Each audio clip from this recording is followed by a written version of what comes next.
Hi, I'm Joy Roby, And I'm Marilyn Harper. and we would like to invite you to join us in Thailand this fall. Why would somebody want to travel with us? Well, this is our third trip to Thailand, and Thailand is like the land of happy people, the land of magic, the land of elephants and Buddha. I think the reason that people would want to come is to awaken all of that within them. You know, and it's so fascinating because we spend 24/7 with you. I mean, there's a small group, very intimate, and we travel with you, and all your travel is included once you get to Thailand. And you know, it's so amazing because Joy was talking about mystical experiences. Something happens to you when you look into the eyes of an elephant. I can't even explain it. It's like it awakens something in your soul. It awakens something in your heart. The last time we were there, one of our participants, we were out on the field and there were elephants there, and this elephant saw her and almost came running towards her, which was a little alarming. A little scary to have these huge animals running towards you. However, this elephant soul recognized her soul. Now, we can't guarantee that that's going to happen all the time, but this elephant explored all over her smell, her breath, her energy, and it was so beautiful to watch. And she was perfectly comfortable with it. And afterwards, I have it on video somewhere, that she said, I shared the breath of an elephant. I shared the breath of my elephant. It was so amazing. And those are the kind of mystical experiences that we have. We go to a refugee school and teach English. And again, something happens to your heart when you see these little kids that don't ever get to hear an American person speak or see an American person, and that we teach them how to pronounce the words and how to pronounce the words in English. And it just amazingly opens your heart.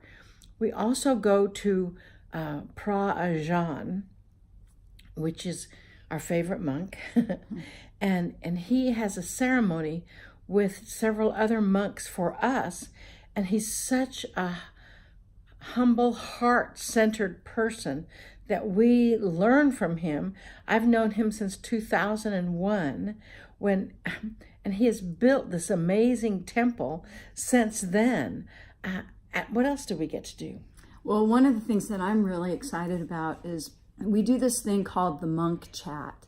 And normally we go to a place in Chiang Mai, which we're still going to Chiang Mai, but this time we get to go to a temple in Bangkok that is run by a female monk. Now, the thing about monks is that they must be trained by another monk of their sex, which is why you don't see a lot of female monks. I mean, I always thought it was something else. I always thought it had to do with women are not allowed to be monks, but that's not it at all. It's that there's not enough women monks to train more women monks.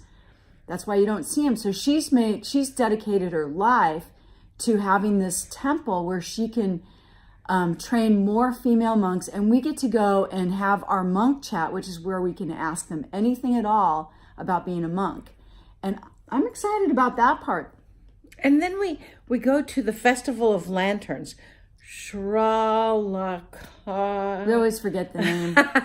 But you've seen pictures of it where they put this fire underneath a lantern and let it go, and you can let go of whatever you need to let go of. It may be your ancestors. It may be the family members that have passed on.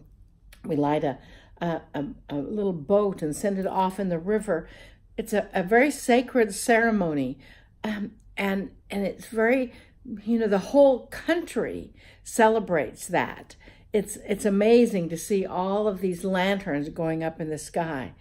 One of the things that we do is we have self-directed adventures. We have channeling every day, of course. And spontaneous channeling. You never know who on the council is going to come out and give us a message. That's correct. But just spontaneous adventures. Sometimes, it was raining last time we were there for a couple of days, and we sat in the hotel room, and each one of us had a whole little ceremony with everybody else in that group, and we all helped each other grow and expand into our own heart center. It's just something that we can't, it's hard to describe. Well, and our trips are also limited to 22 people. So there's usually somewhere between 12 and 22 people. We hang out with you the entire time. And what we've noticed is the people who attend those trips, they become like a soul family. They become so close. The last two groups we've had, they have a WhatsApp group where they share to this day, like maybe once a week or so. They're always in touch with each other, and they send energy for healings, and they just become a very bonded group. And you may wonder why it's WhatsApp, and what is WhatsApp?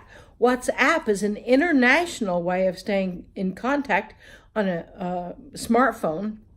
And they did WhatsApp instead of a regular message so they could include the international people that were on our trip. Yeah, because people come from all over the world to pick up an aspect of themselves with Marilyn and I and Adironnda. And what does picking up an aspect mean? It just means going there and finding a part of a past life, or maybe a part of your life in this life now, that you needed to experience again so that you could either release it or incorporate it back into your life today.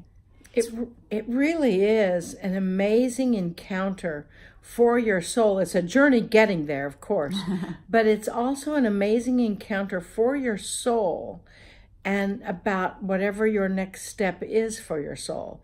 And you get all kinds of messages from Adironnda, the Buddha, Yeshua. Any of them on the council can come in. It's powerful. It's heart-centered. It's awakening something within you that may have lain dormant for thousands of years, since maybe the last time your soul was in Thailand.